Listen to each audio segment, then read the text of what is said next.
Assalamualaikum warahmatullahi wabarakatuh. Alhamdulillahirabbil alamin, wassalatu wassalamu ala asyrafil anbiya'i wal mursalin, nahmaduhu wa nasta'inuhu wa nastaghfiruh, fa inna asdaqal hadits kitabullah wa khairal hadi hadi Muhammadin sallallahu alaihi wasallam, wa syarrul umuri muhdatsatuha wa kullu muhdatsatin bid'ah wa kullu bid'atin dhalalah wa kullu dhalalatin finnar. Wa qala rabbi shrah li sadri wa yassir li amri wahlul 'uqdatam min lisani yafqahu qawli. Alhamdulillah, bersyukur kepada Allah Subhanahu wa taala kerana dengan idenya dapat kita bersama pada malam ini. Pada malam ini insya-Allah kita akan sambung perbincangan berkaitan dengan peristiwa-peristiwa yang berlaku di zaman sahabat, ataupun konflik yang berlaku di zaman sahabat, khususnya selepas kewafatan Rasulullah sallallahu alaihi wasallam. Jadi perbincangan kita pada malam ini sudah jauh sampai kepada zaman Sayyidina Ali radhiyallahu anhu. Pada daripada zaman selepas wafatnya Rasulullah sallallahu alaihi wasallam, bermula daripada zaman Abu Bakar As-Siddiq, seterusnya sampai kepada Sayyidina Umar, Sayyidina Uthman, dan tajuk yang kita bincang sekarang ini adalah berkaitan dengan Khilafah Ali, Khalifah Ali radhiyallahu anhu, yang mana pada minggu sebelum ini kita telah membicarakan tentang satu tajuk berdasarkan kepada ada setengah-setengah ulama yang menyebutkan dengan tegas bahawa wajib kita mengelakkan diri daripada membincangkan tentang apa yang telah berlaku di kalangan sahabat. Sebab apa? Sebab banyak sangat fakta-fakta yang tidak benar, riwayat-riwayat yang salah, riwayat-riwayat rekaan yang termuat dalam kitab-kitab sejarah konflik sahabat ini. Jadi kita sebagai manusia yang orang awam ini, kalau kita baca boleh jadi kita akan terpesong, kita tidak dapat nak mengasingkan antara fakta-fakta dengan cerita-cerita bohong. Jadi lebih baik perkara itu, kalau kita baca pun, paling tidak kalau kita baca pun, janganlah kita membuat keputusan bahawa sahabat ni sesat, sahabat ni tidak sesat, sahabat ni salah, sahabat ni penjenayah, sahabat ni pemberontak dan sebagainya. Sebab apa? Salah satunya kerana kemungkinan kita tersalah dalam membuat hukuman itu, kerana kegagalan kita membezakan di antara fakta dengan cerita. Kita tak boleh nak tapih di antara cerita-cerita tu yang mana benar, yang mana salah, kerana kita hanya membaca catatan yang terdapat dalam kitab-kitab, dalam buku-buku. Padahal mengikut ulama, apa yang berlaku di kalangan sahabat, setengah-setengah sahabat mengambil sikap berkecuali. Mana apa yang berlaku di zaman sahabat itu ramai juga di kalangan sahabat tu, dia sendiri pun, mana sahabat yang hidup di zaman mereka, konflik berlaku di zaman mereka, mereka sendiri pun tidak boleh menentukan apakah Sayyidina Muawiyah atau Sayyidina Ali yang benar. Mereka pun tak berani nak menyatakan sikap. Jadi ramai juga, hampir 2000 lebih juga sahabat yang mengambil sikap berkecuali. Tetapi kena ingatlah, yang mengambil sikap berkecuali ini bukan majoriti tetapi minoriti, jumlah yang sedikit lah. Walau bagaimanapun 2000 lebih ni ramai juga lah sahabat yang berada di Madinah tu tidak berani nak menentukan sikap, nak buat keputusan, nak berpihak kepada siapa. Waktu tu ketika peristiwa berlaku, di tengah-tengah mereka masih hidup lagi. Jadi kita ni sebagai pembaca sejarah nak menghukum Muawiyah tu sebagai kita kata sebagai salah, penjenayah dia, gila kuasa dan sebagainya, dan kita hukum dia tu balas berperang dengan Sayyidina Ali kerana nak rampas kuasa, itu perkara tidak betul. Jadi kalau kita tengok dalam sejarah, banyak juga riwayat yang sebut hak betul, hak ulama kata hak ni lebih tepat. Tetapi walau bagaimanapun, ada setengah ulama dia kata boleh kita nak membicarakan tentang apa yang berlaku di kalangan sahabat sekadar untuk ambil maklumat, bukan dengan maksud untuk mencari keburukan, kelemahan dan keaiban para sahabat. Mana niat tu kena betul. Kalau kita baca cerita sahabat menyebabkan kita jadi benci kepada setengah-setengah sahabat, ini kiranya sudah bermasalah. Maknanya pembacaan kita tu, maksud kita tu sebenarnya sudah tersasar daripada kebenaran. Sepatutnya bila kita baca Sayyidina Ali dengan Sayyidina Muawiyah, balah kita kata siapa mereka berperang, begitu juga Aisyah radhiyallahu anha, begitu juga Az-Zubair ibn Awam, Abdullah ibn Zubair, Talhah, dan ramai lagi sahabat lain.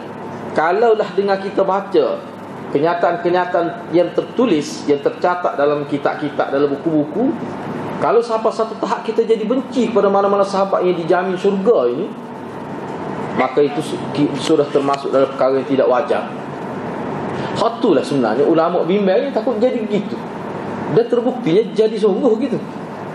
Sebab kita tengok setengah-setengah orang kita, dia jadi macam dia menghukum setengah sahabat dengan hanya membaca fakta-fakta. Padahal jarak dengan kita ni 1400 tahun lebih peristiwa ni berlaku. Jadi perkara itu tidak patutlah. Tidak patut. Cuma kita, jadi sekarang ni apa yang kita bincang, nak baca ni kita nak ambil riwayat yang lebih bersifat membela sahabat. Kalaulah ada fakta-fakta yang dikatakan fakta berupa riwayat-riwayat yang menyebutkan sahabat ni jahat, banyak juga riwayat-riwayat yang menyebutkan sebaliknya, bahawa sahabat itu orang baik. Dah tu saya. Kita akan tengok dalam beberapa perkara. Kerana kemuncaknya, kalau kita tengok kemuncak konflik sahabat, selain daripada terbunuh Sayyidina Uthman, maka dia berlaku beberapa siri peperangan selepas daripada itu. Misalnya peperangan Jamal, peperangan Siffin, peperangan Abdullah ibn Zubair misalnya, yang menyebabkan mati beribu-ribu sahabat dalam satu-satu peperangan itu. Baik, jadi pada malam ini kita nak tengok khusus berkenaan dengan Baitu Ali, Baitu Aliyin radhiyallahu ta'ala anhu, bai'ah kepada Sayyidina Ali radhiyallahu ta'ala anhu. Jadi tajuk ni sebenarnya perbincangan tajuk bai'ah Ali ni sebaik saja Sayyidina Uthman radhiyallahu anhu syahid, mati dibunuh oleh golongan-golongan pokok Sabaiyah, pokok Abdullah ibn Sabah sebagai pengasas Syiah, pengasas Syiah Yahudi itu. Kata Ibnu Katsir, dia kata bila mana Sayyidina Uthman dibunuh pada hari Jumaat, apabila Sayyidina Uthman dibunuh pada hari Jumaat, iaitu sekitar 18 Zulhijjah, tahun yang ke-35 Hijrah, mengikut pendapat yang masyhur, maka orang ramai pergi kepada Sayyidina Ali. Bila Sayyidina Uthman dibunuh pada tahun ke-35 Hijrah,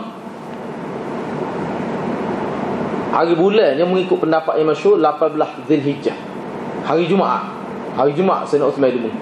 Maka masyarakat Islam di Madinah pada waktu itu pergi bertemu Sayyidina Ali, dan mereka menyatakan taat setia, dan mereka melakukan bai'ah kepada Sayyidina Ali radhiyallahu anhu. Jadi peristiwa bai'ah terhadap Sayyidina Ali ini berlaku sebelum Sayyidina Uthman dikebumikan. Sebelum Sayyidina Uthman dikebumikan. Jadi kenyataan ini boleh tengok apa yang disebut oleh Ibnu Katsir dalam kitab dia Al-Bidayah wan Nihayah tu. Adalah kitab dia tu dia sebut. Jadi sebelum Sayyidina Uthman dikebumikan, masyarakat Islam Madinah pada waktu itu pergi menemui Sayyidina Ali untuk melantik dia menjadi khalifah.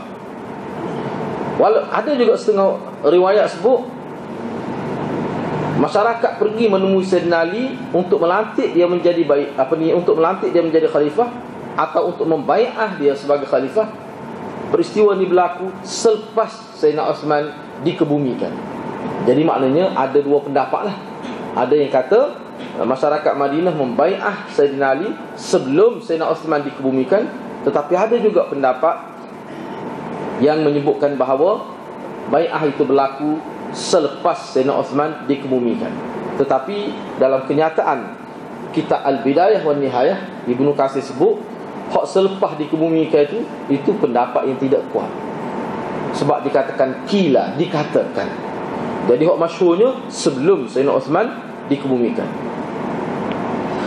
Jadi bila masyarakat Madinah pergi bertemu Sayyidina Ali untuk lantik dia jadi khalifah, dia tak sih. Sayyidina Ali enggan. Dia tidak mahu mengambil tanggungjawab itu.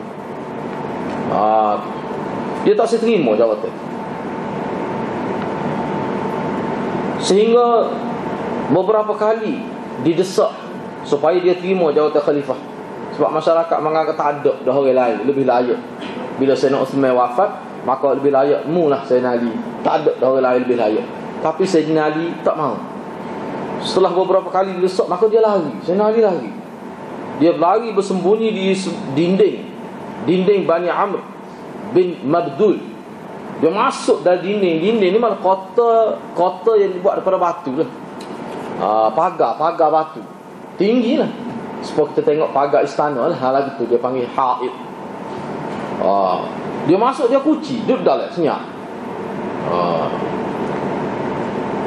Jadi orang ramai mari likung. Mari memenuhi di luar pagar itu. Dan mereka duk ketuk pintu lah, minta supaya Sayyidina Ali buka. Maka ni desak nang pada umat Islam, para sahabat pada waktu itu.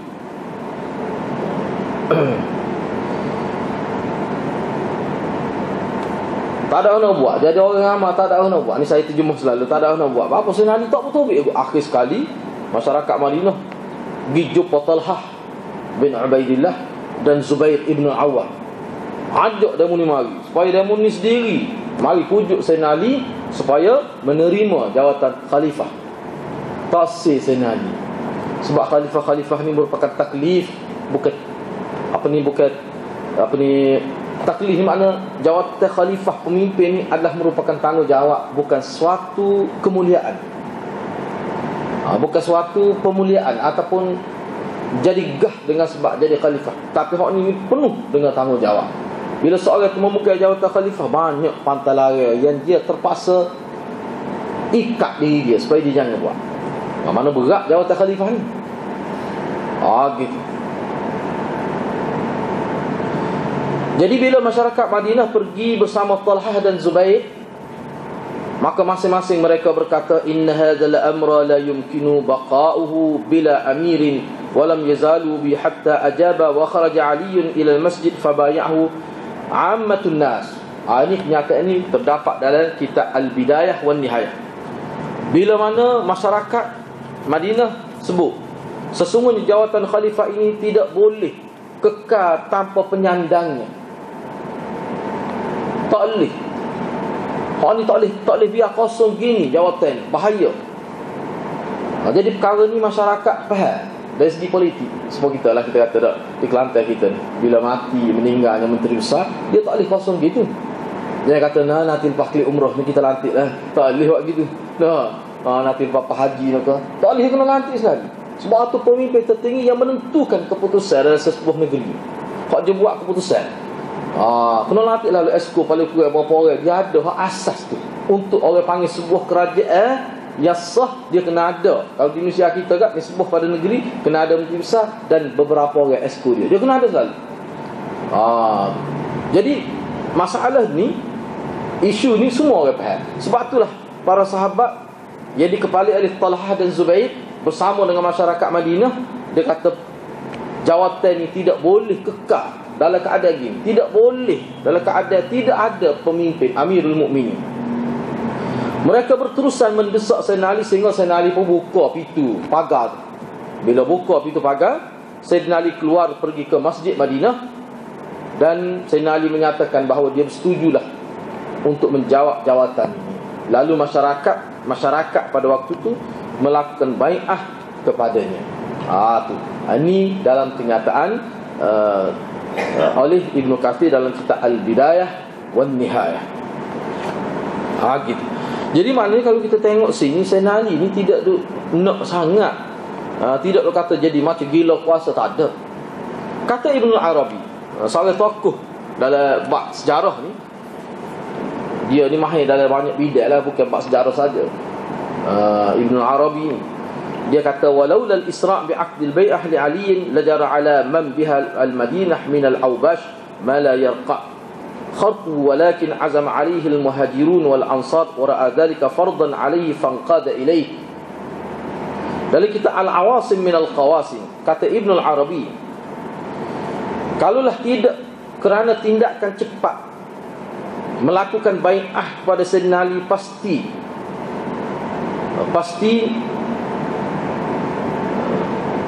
pasti jawatan ini barangkali akan diambil oleh orang-orang kemacat yang ada di Madinah.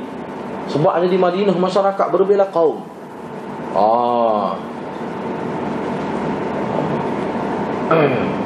Jadi Ibn Arabi kata, kalaulah tidak bertindak dengan cepat, dengan pantas, kalau sahabat-sahabat ni tidak bertindak dengan pantas, tentu ramai di kalangan masyarakat pada waktu itu yang masing-masing ada pemimpin mereka, masing-masing ada kumpulan mereka.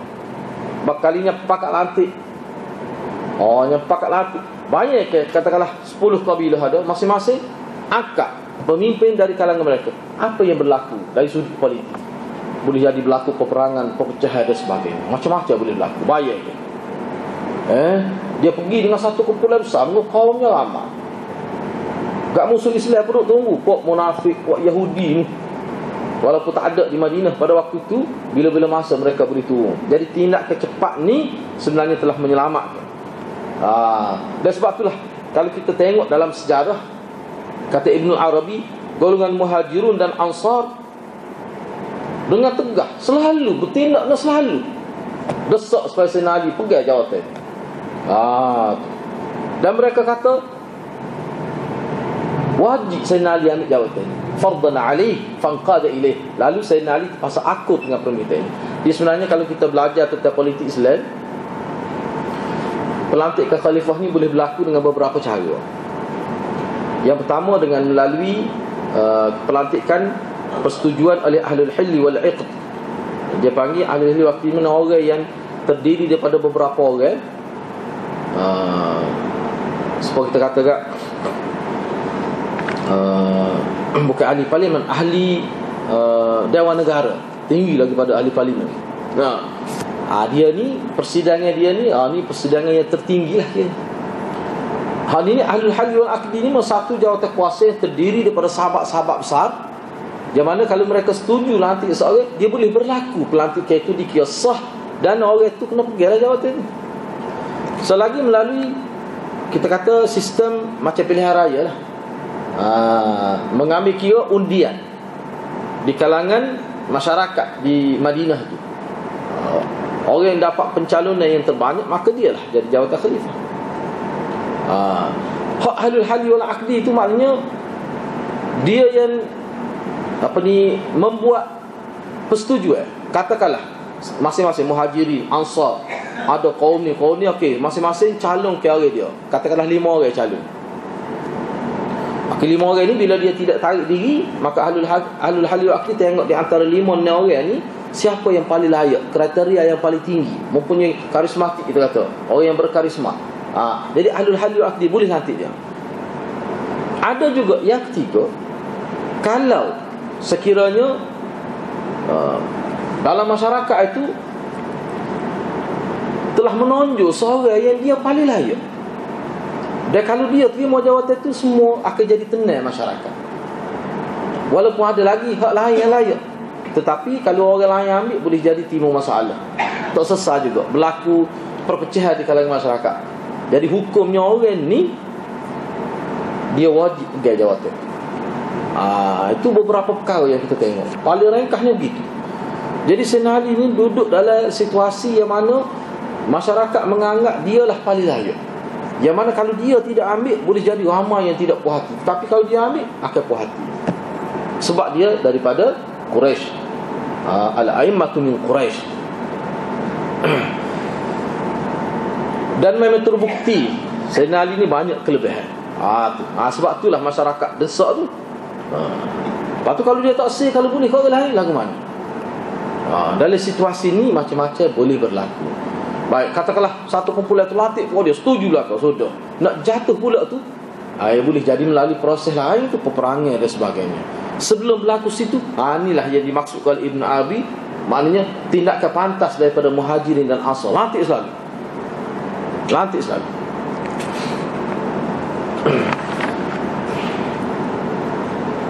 Bahkan kata Ibnu Katsir dalam kitab dia lagi, Al-Bidayah wan Nihayah, dia kata mengikut riwayat bahawa orang yang mula-mula melakukan bai'ah di masjid terhadap Sayyidina Ali adalah Talhah bin Ubaidillah. Talhah ni Talhah dengan tangan kanan dia. Ada disebut gitu. Saya baca lah dia ni, saya baca dulu, terjemah dulu. Kata Ibnu Katsir, disebutkan dalam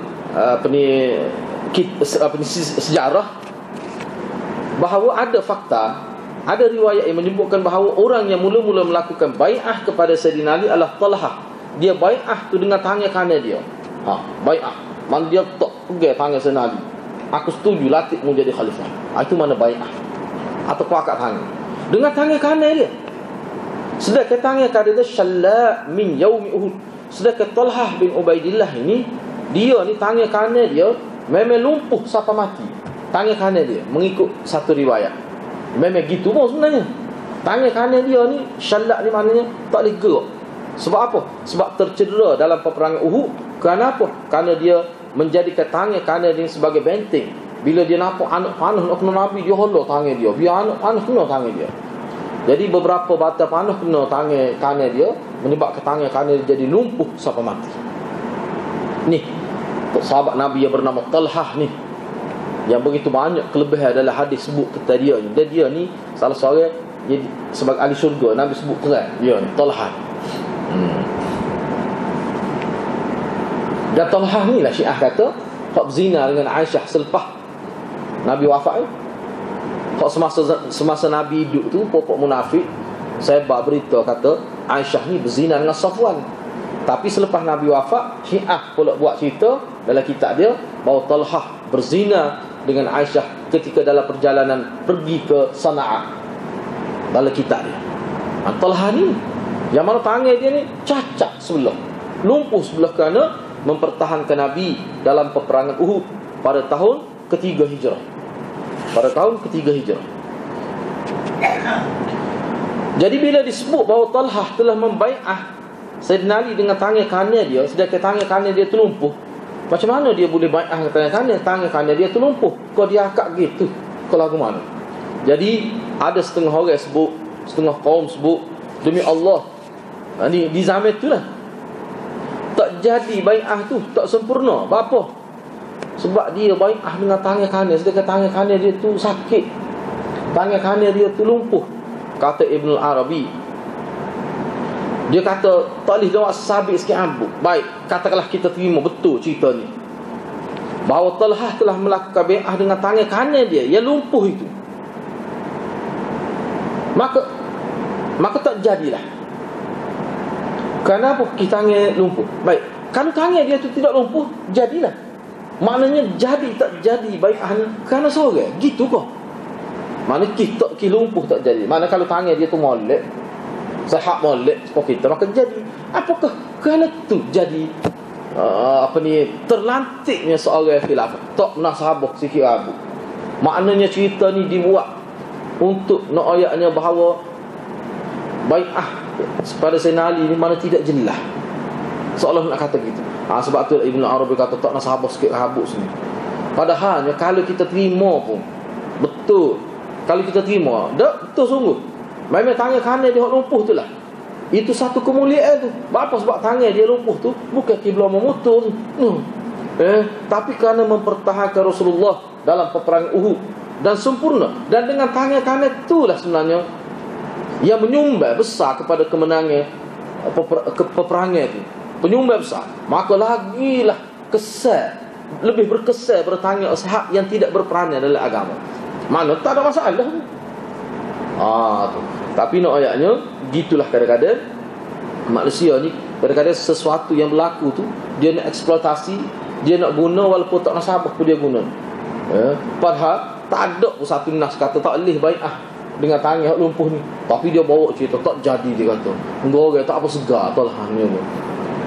Ni satu kau yang tidak betul lah. Jadi riwayat ni tak betul.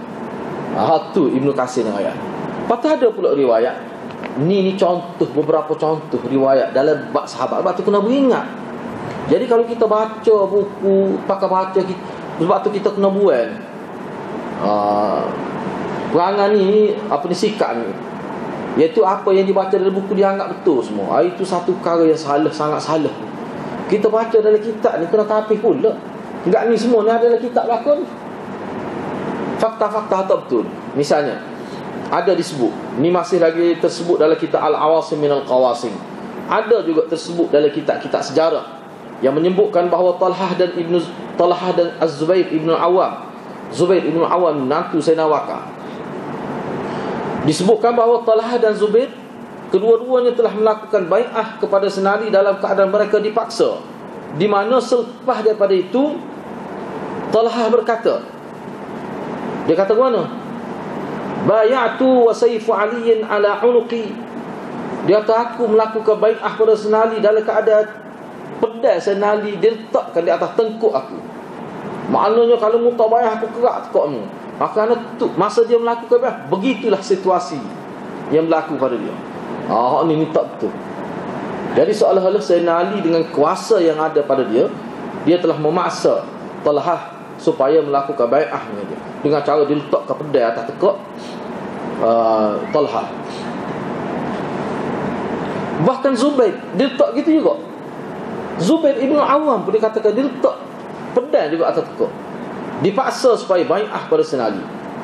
Kata Ibn Arabi, setelah dia analisa fakta ini sebab riwayat ni, bila dia analisa dia kata hadza kizbun, hadza kadhibun, hasya lillah an yukraha lahuma wa liman bay'ahuma. Panjang lagi dia sebut, saya terjemah lalu. Kata Ibn Arabi, ini dusta yang nyata, sangat jauh Talhah dan Zubair ni dipaksa untuk supaya melakukan bai'ah pada Sayyidina Ali, dan mustahil Sayyidina Ali paksa mereka untuk bai'ah pada dia. Baiklah dia tu. Ni secara logik, kata Ibn Arabi. Kalau katakanlah kita terimalah, biarlah kita terima, kita kata betul Talhah dan Zubair ni memang dia dipaksa sungguh. Apakah dengan sebab dua orang dipaksa ni maka berlaku bai'ah dengan sebab dua orang dipaksa? Betul ke begitu? Banyak ke bai'ah ni berlaku ni amatullah semua masyarakat yang berada di Masjid Madinah. Jadi masa mana ni demo dua ni letak pedang atas tekuk di masjid tu? Kalau masjid mana ramai orang tengok, mustahil kalau tu. Jadi paksa dua orang ni, semua dia ramai beribu-ribu, jadi takut. Lepas tu sahabat ni penakut lah. Cerita ni nak memburukkan sahabat. Cerita ni nak memburukkan sahabat, memburukkan Sayyidina Ali, memburukkan Talhah Zubair, dan memburukkan semua. Jenis kia-kia lah kau sahabat mana ada di masjid ni. Seolah-olah begitu. Jahat-jahat ni semua lah. Anak murid siapa ni? Anak murid Muhammad lah ni. Kesan dia buruk pada Nabi tu sendiri, kesan dia buruk pada sahabat, generasi yang bawa Quran kepada kita, generasi yang dikatakan khair ummah tu setara ni. Tu kesan dia. Sebab tu Ibn Abi kata cerita ni langsung tak diterima. Dia cerita ni lah Syiah dia jajah ya. Ni. Tapi dia jajah je Sayyidina Ali bai'ah kepada Sayyidina Bakar. Hak dia jajahnya Sayyidina Ali bai'ah pada Sayyidina Bakar dalam keadaan pedang dia letak atas tekuk Sayyidina Ali. Dia kata gitu. Kok mana pun gambar dia ni sebenarnya nak memburukkan sahabat.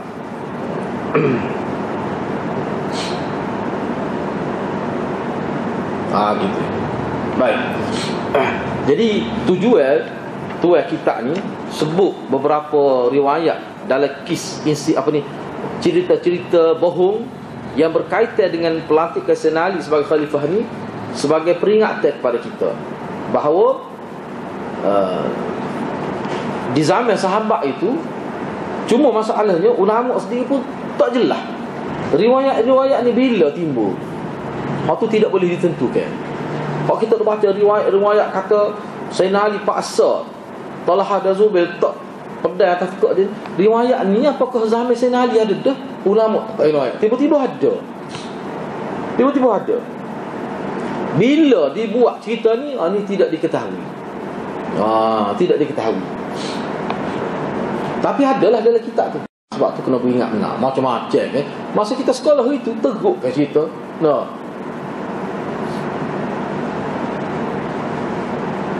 Kerajaan Umawi, misalnya kerajaan Umayyah lah, bermula daripada Muawiyah bin Abi Sufyan itu. Waktu dia panggil kerajaan Umayyah, membuat arahan supaya imam-imam ketika membaca khutbah yang kedua supaya mesti ada petikan yang berupa kutukan, celaan terhadap Sayyidina Ali, Sayyidina Hasan, keluarga Rasulullah. Kutuk Sayyidina Ali jahat gini-gini. Ada. Kan kita baca dalam sejarah tu. Tahulah kau kalau mengaji kat telimo kan. Betul ke tak betul tu? Bohong cerita tu. Tak betul. Tidak bersandar kepada satu riwayat yang boleh dipertanggungjawabkan. Cerita itu cerita, bukan fakta. Jadi kena beringat. Tajuk seterusnya yang perlu kita beri perhatian juga, kemuncak dia berlaku khilaf di antara Amirul Mukminin Ali dan di antara Muawiyah dan bagaimana pandangan mereka berdua. Kenapa Sayyidina Ali dengan Sayyidina Muawiyah ni berbaloi, dan apakah ijtihad mereka? Kenapa berlaku begitu? Sini dia mari. Ini secara ringkas menang. Tapi kukuk mana pun bila saya tengok sini, mana kita boleh sekurang-kurangnya kita akan nampak, walaupun ringkas, cerita-cerita yang menyebutkan banyak fakta-fakta ataupun cerita-cerita, maklumat-maklumat yang kita pelajari di peringkat sekolah dengar misalnya, memang tak betul. Baik, kita tengok sikit lah. Selepas sempurna pelantikan Sayyidina Ali sebagai khalifah pengganti Sayyidina Uthman Ibn Affan, yang mana peristiwa bai'ah ini berlaku di Masjid An-Nabawi, yakni di Madinah, maka Sayyidina Ali berpendapat bahawa bai'ah terhadap dirinya telah berlaku dengan sempurna dan menjadi kewajipan kepada orang yang lewat, orang yang tidak ada. Kerana semasa berlaku bai'ah, saat ini kan sebut dah khilaf, bai'ah tu sama ada sebelum Sayyidina Uthman dikebumikan ataupun selepas Sayyidina Uthman dikebumikan. Maknanya bai'ah ni bukan berlaku lama. Maknanya sejuruh Sayyidina Uthman mati, dekat tu, gambar dekatnya bai'ah pada Sayyidina Ali, tidak jauh tarikh tu antara dikebumikan Sayyidina Uthman ataupun selepas Sayyidina Uthman dikebumikan. Maknanya kita kata sehari dua lah. Sehari dua. Takkanlah Sayyidina Uthman sampai berhari-hari tidak dikebumikan. Sedangkan sunnah Rasulullah secepat mungkin. Mana kalau sebelum, supaya Nabi sendiri lah pelantikkan Sayyidina Bakar hari yang sama. Sayyidina Bakar menjawab jawatan Khalifatul Rasulillah hari Nabi wafat. Jadi kita boleh andaikan begitu. Sebab tu khilaf ulama tu, apakah sebelum Sayyidina Uthman dikebumikan ataupun selepas. Maknanya hari tu lah ataupun esok. Kalau kita terima selepas Sayyidina Uthman dikebumikan, boleh jadi esok. Jadi mana antara sehari dan sehari lebih. Tu. Baik, bila pelantikan ataupun bai'ah terhadap Sayyidina Ali sebagai khalifah ini berlaku, maka Sayyidina Ali fikir, dikata sebenarnya pelantikan ini telah sah. Jadi orang-orang yang tidak ada, kerana pada hari itu ramai sahabat, kerana zaman ini sahabat ni berada di luar Madinah, di luar tanah Arab pun ramai dah. Kalau di Syam ramai, termasuk Muawiyah ibn Abi Sufyan. Dan ramai lagi sahabat-sahabat lain yang berada di bumi Syam itu. Di Mesir pun ada sahabat. Jadi ramai lagi sahabat tak ada. Tetapi Sayyidina Ali fikir, walaupun ramai di kalangan sahabat, setengah tu ahlul halli wal iqd. Ahlul halli wal iqd, mana orang yang ada autoriti untuk melantik pemimpin. Ramai hak tak ada semasa pelantikan Sayyidina Ali sebagai khalifah. Jadi Sayyidina Ali fikir, oleh kerana tidak ada bantahan, semua terima dia pada waktu terlantik dia, maknanya orang mari lewat terpaksa akur dengan keputusan itu. Dan Sayyidina Ali cukup yakin bahawa memang jadi pelantikan itu, walaupun ramai sahabat tak ada di Madinah pada waktu itu.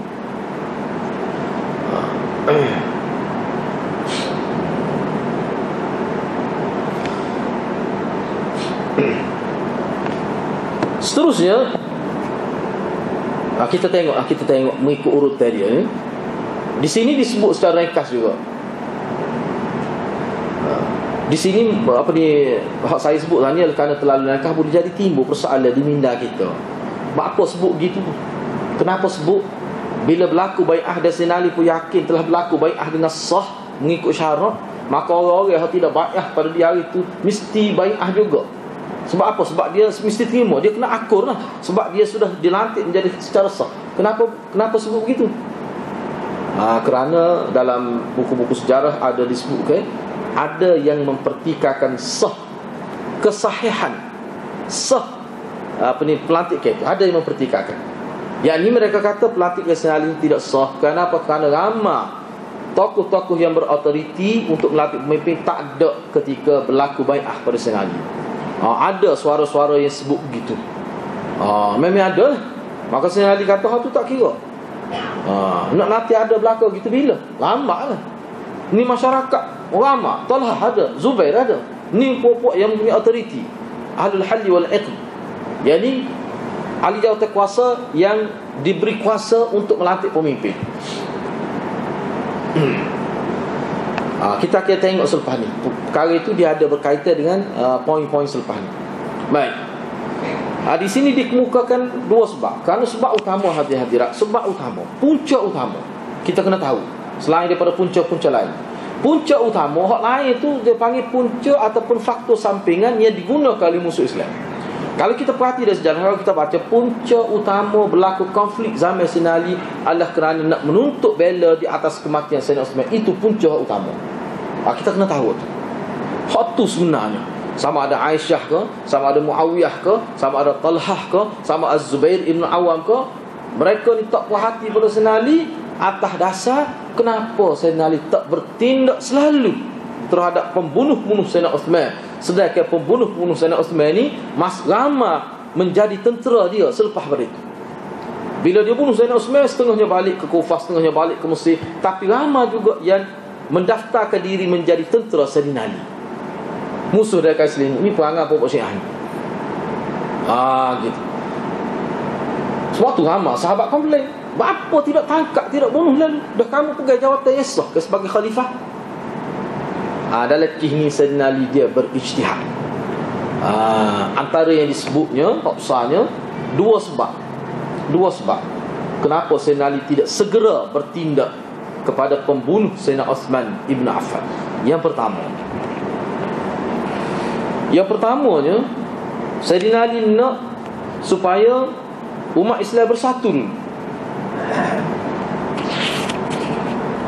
Dia nak mengembalikan perpaduan umat Islam seperti di awal pemerintahan Sayyidina Uthman. Tu. Sehingga dengan perpaduan yang kukuh itu, semua sahabat sama ada jauh atau berdekat menyatakan tak setia atau dengan istilah bai'ah pada dia untuk jadi khalifah, dan umat Islam bersatu di atas satu khalifah. Maka selepas itulah baru dia bertindak. Dia nak dulu, maknanya dia minta Muawiyah dan kumpulan dia di Syam itu bai'ah dulu pada aku. Hak ni adalah, kalau kita tengok memang Sayyidina Ali hantar beberapa delegasi pergi jumpa dengan Muawiyah supaya bai'ah dulu kepada aku, supaya bai'ah pada Sayyidina Ali, baru kita bertindak terhadap pembunuh Sayyidina Uthman.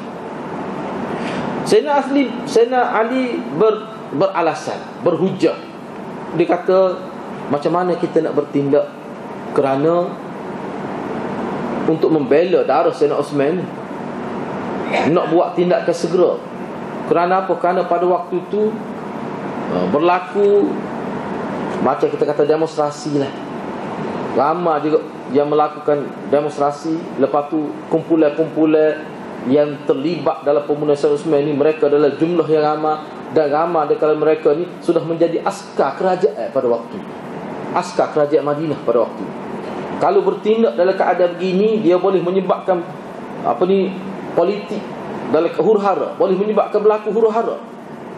Walaupun aku sudah dilantik daripada khalifah, tapi boleh berlaku huru-hara, boleh berlaku kita kata rampasan kuasa, politik tidak stabil, macam-macam, pemberontak boleh berlaku macam-macam mengikut bacaan politik Sayyidina Ali. Hak inilah ulama kata Sayyidina Ali berijtihad. Dia bukan tak sah, tapi dia nak perkara lain dulu diselesaikan sebelum nak ambil tindakan. Sebab hak dia bunuh Sayyidina Osman ni, dia bukan pergi seorang dua, dia pergi satu ketumbukan tentera, jumlahnya besar, beribu-ribu. Ramai setengah kata 5,000 lebih. Setengah tu kata sebut jumlahnya lebih besar, sebab dia pergi dengan gabungan tentera beberapa negara. Berapa Syiah? Daripada Syiah Kufah,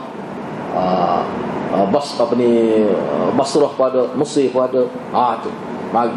Sebab tu Zainal Ali kata tak boleh, kena biar umat Islam bersatu, termasuk Muawiyah. Sebab Muawiyah ni dia ada bala tentera dia di Syam, di sempadan. Jadi dia tu mempunyai kekuatan dari segi tentera. Gitu kedudukan dia. Zainal Ali kata, bagaimana saya nak bertindak sedangkan di tangan mereka lah ada kuasa, kerana mereka ni tentera, mereka ada senjata, mereka terlatih. Jadi kalau nak bertindak tu, dia memerlukan kekuatan. Jadi kekuatan yang dimaksud oleh Zainal Ali itu adalah perpaduan umat Islam. Ini kata Zainal Ali. Jadi Zainal Ali menggambarkan bahawa kalau dia bertindak segera terhadap pembunuh Sayyidina Osman, maka akan berlaku satu pemberontakan ataupun berlaku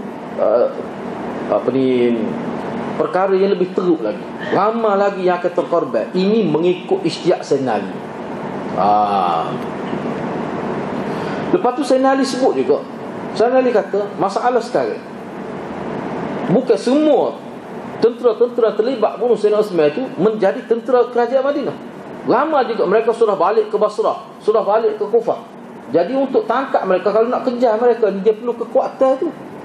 Kalau mereka sudah sampai ke Kufah, Kufah tu pada waktu tu kita kena tahu, Kufah pada waktu ni adalah menjadi, siapa ulama kata, bagi kita nak gambarkan Kufah tu dalam konteks hubungan dengan Syiah, Syiah tu di Mesir ada, di Basrah banyak, tetapi di Kufah tu orang panggil jantung Syiah, kata ulama.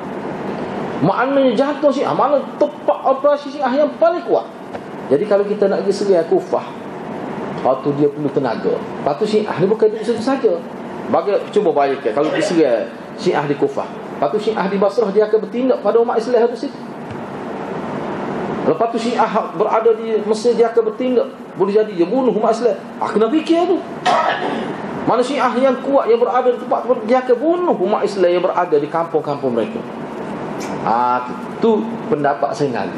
Sebab tu dia kata nak bunuh perempuan ni bila jumlah ramai. Enggak, perempuan ni pun dia rancang dah ni, supaya kerajaan payah nak bertindak.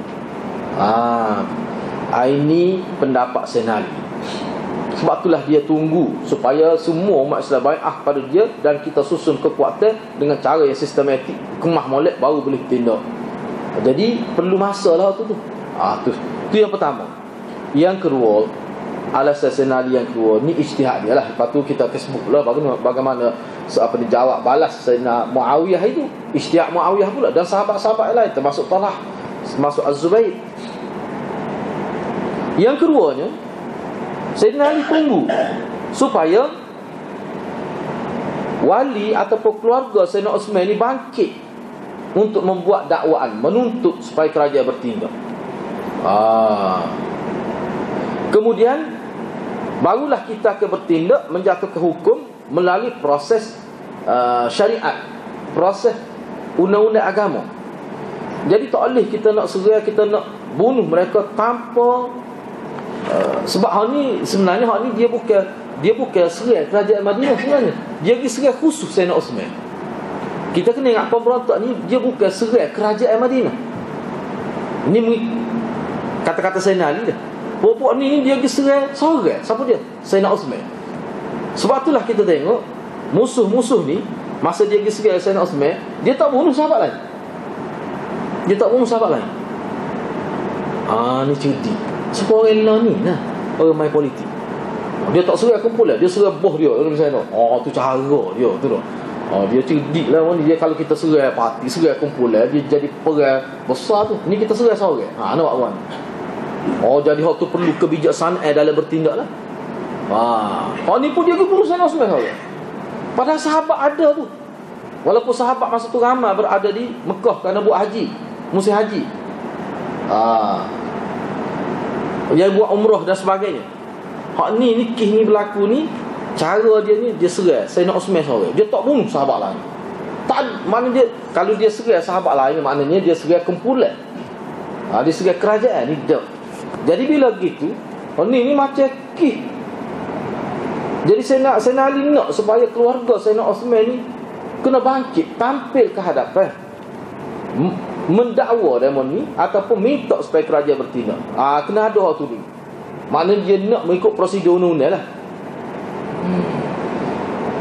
Gitu. Lepas tu dia kena ada bukti banyak perkara lagi tu. Sebab orang yang bunuh ni lain, orang yang terlibat dah gitu ramai. Katakanlah kita kata 5,000, kita pendapat 5,000. Baik, pendapat 5,000 pergi nak bunuh Sayyidina Osman. Hak 5,000 nak macam-macam orang tu.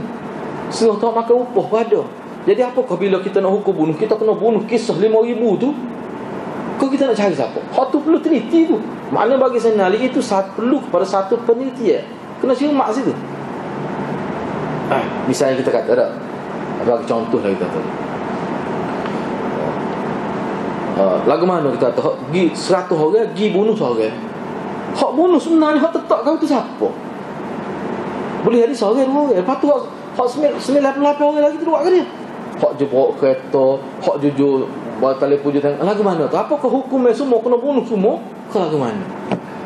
Jadi nak boleh tentu hak tu. Siapa dia masuk dalam rumah Sayyidina Umar, tetok Sayyidina Umar, siapa dia? Tokel 5,000 masuk. Banyak perkara Sayyidina Ali serta kena teliti tu. Ni orang panggil ijtihad pemimpin. Ni ijtihad pemimpin. Jadi ulama sebut di atas 92 ni. Hak ni sebagai alasan Sayyidina Ali untuk supaya jangan gaduh, bukan jangan bertindak. Dengan dua perkara ni, dengan alasan ni, Sayyidina Ali kata kita kena sesar dua ni dulu. Mana nak bukti? Bukti mana bukti? Siapa dia hak bunuh? Lepas tu hak bunuh dengan hak pakak ni dah. Hak duduk jauh 5,000 kadang-kadang. Bayar dengan 5,000 ni ramai. Lepas tu hak mari tu kadang-kadang tak tahu apa satu. Dia terbukti dalam sejarah kita baca dah. Hak lama-lama ni, sore hak lama-lama mari ni dah. Sore habuk tak kena Sayyidina Osman. Bayar kelah. Bayar. Sebab tu Sayyidina Ali, sebab tu kalau kita baca, sebab tu ramai juga ulama kata Sayyidina Ali betul. Atas ni dalam riwayat ada sebut bila orang ramai ni di depan rumah Sayyidina Osman, bila Sayyidina Osman buka pintu, Sayyidina Osman tu puak dia tak kenal Sayyidina Osman. Bila dia tengok muka Osman, dia undur ke belakang. Ulama kata dia terkejut. Muka demon ni ramai juga orang Islam hak terpengaruh dengan Syiah. Hak Syiah pada orang Islam, pada hak terpengaruh orang kampung kita kata. Setengah-setengah negara tu, ada setengah negara tu, satu kampung tu memang dia kerja demonstrasi ya. Orang bayar dia pergi buat demonstrasi. Boleh sehari-hari 2-3 hari duduk, dia klik rumah. Memang dia dibayar.